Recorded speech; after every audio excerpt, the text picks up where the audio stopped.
Pour beaucoup d'entre vous, vous avez une fausse perception de ce qu'est l'argent. Je m'explique. Souvent, vous considérez l'argent comme une finalité, comme l'objectif. J'ai souvent pensé ça quand j'avais quelques années de moins encore. Le vrai souci, si un jour vous montez votre business ou que vous faites une activité, votre propre compte, si vous faites toutes les choses juste pour l'argent, et je dis bien juste pour l'argent, vous allez à un moment donné rencontrer un vide dans votre vie. Pourquoi ça ? En fait, c'est simple. Si vous n'êtes pas aligné avec ce que vous faites, il y a forcément un moment donné, vous allez atteindre vos objectifs si vous faites ce qu'il faut. Et quand vous aurez atteint vos objectifs financiers, je parle, vous vous direz, il manque un truc. Vous n'allez pas vous le dire comme ça, mais vous allez sentir un vide intérieurement. Vous allez sentir quelque chose où vous n'êtes pas comblé. Parce que l'argent, ça n'est qu'une conséquence. C'est une conséquence d'une valeur apportée. Quand vous faites du business, un service, peu importe, ou même un job tout simplement, ce que vous êtes payé, c'est censé être une conséquence, un résultat de ce que vous donnez. Et c'est pour ça que je vous dis, pour beaucoup d'entre vous, vous avez cette perception erronée en fait de l'argent, parce que vous pensez que c'est la finalité. Non, l'argent ça n'est qu'un moyen. Certains parfois même le comparent à une énergie. Après, pour être franc avec vous, je comprends. C'est normal d'avoir cette volonté de gagner de l'argent, de s'en sortir. Mais par exemple, prenons certains influenceurs qui vont être prêts à être payés pour faire n'importe quoi, entre guillemets, et sans jamais se dire voilà, je prends un vrai risque pour mon audience, en tout cas pour ma communauté. Et ça, c'est parce qu'il y a toujours cette peur, on va dire, de manquer, cette peur de pas finir le mois comme on veut. Et il y a aussi, hélas, cette volonté de vouloir garder un certain train de vie. Le problème quand vous faites ça, c'est que vous vous désalignez de vous-même. Et se désaligner de soi-même, c'est la meilleure route pour à un moment donné finir dans le mur, ou en tout cas faire quelque chose qu'on n'aime pas, et où on va être forcé de faire les choses, et on ne dépendra plus, de son propre. Déjà, on s'écoutera plus intérieurement, mais surtout ça va nous faire prendre des décisions qui sont contraires à nos valeurs, contraires même à notre âme, je dirais. Ça va jusque là. Réfléchissez à ce que je dis, je vous assure, ça va jusque là. C'est souvent plus profond que ce que vous pouvez imaginer.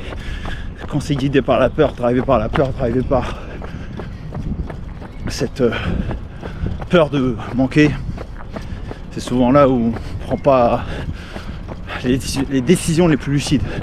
D'où le fait que souvent dans le business, on vous dit on doit prendre des décisions pas basées sur vos émotions, mais basées sur ce qu'il y a de mieux logiquement pour vous.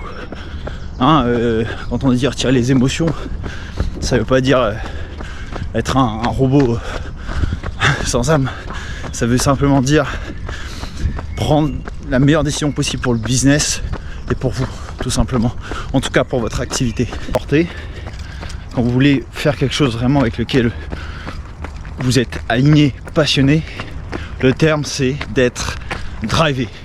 Littéralement être conduit, je dirais même plutôt alimenté par quelque chose qui est beaucoup plus fort qu'un simple désir matériel, même si c'est votre objectif, mais qui fait qu'intérieurement vous pouvez vous lever la nuit et travailler sur vos objectifs, et en fait vous vous sentez jamais fatigué. Quand vous avez ce feu intérieur, en fait l'argent c'est plus une question, c'est une conséquence, encore une fois. Donc c'est pour ça que la plupart du temps on est drivé par les mauvaises choses. Pourquoi ? Parce que tout simplement avec la société actuelle, on voit la réussite comme quelque chose de nécessairement matériel, que ce soit les grosses bagnoles, les gros hôtels, les jets, etc. Attention, moi je suis quelqu'un qui aime le confort, mais j'ai compris un truc. Ça, c'est accessoire, c'est pas la finalité. Et en tout cas, il y a peut-être des gens pour qui c'est vraiment la finalité. Par contre, je vous assure un truc, la majorité d'entre vous, c'est pas ce que vous souhaitez vraiment au fond de vous, dans le sens, c'est pas votre vrai désir.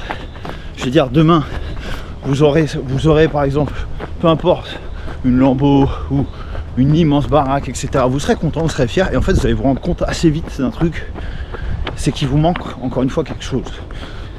Pour la plupart d'entre vous, vous sentirez ce vide. si vous n'êtes pas aligné avec ce que vous faites, je précise. Si c'est le cas, vous continuerez à tout péter. Mais c'est pour ça que, en fait, je pense que c'est important, tous ceux qui voient la vidéo, à un moment donné dans votre vie, vous ayez cette réflexion sur, mais est-ce que ce vers quoi je vais, c'est ce que intérieurement, au plus profond de moi, je veux vraiment. De toute façon, vous pouvez ne pas vous poser la question. Vous savez quoi, la vie va vous va vous la faire poser à un moment donné. Parce que vous serez forcément, en fait, quelque part, dans un mal-être ou dans une forme d'inconfort constant où vous direz « Ah, mais j'ai l'impression de... Je me questionne, je sais pas si c'est vraiment ça que je veux. » Et oui, c'est normal, puisque quand on fait des activités qui ne nous correspondent pas réellement, c'est bien, on apprend plein de choses, des skills, des compétences, tout ça, mais vous n'allez pas vibrer en fait, vous n'allez pas dégager votre vraie lumière, vous n'allez pas dégager ce qui émane au plus profond de vous, le vrai vous, voyez.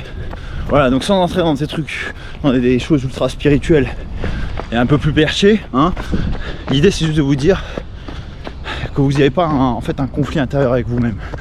Donc voilà, c'est pour ça que je vous dis, vous voulez pas de conflit intérieur avec vous-même, mettez pas l'argent au centre, mettez le client au centre, mettez, idéalement, même si c'est difficile, si vous pouvez mettre, je vais pas dire votre passion, mais il faut mettre de la passion dans ce que vous faites.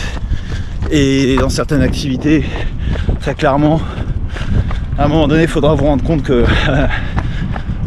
vous pouvez pas être passionné parce que vous êtes programmé pour autre chose. Voilà, tout simplement.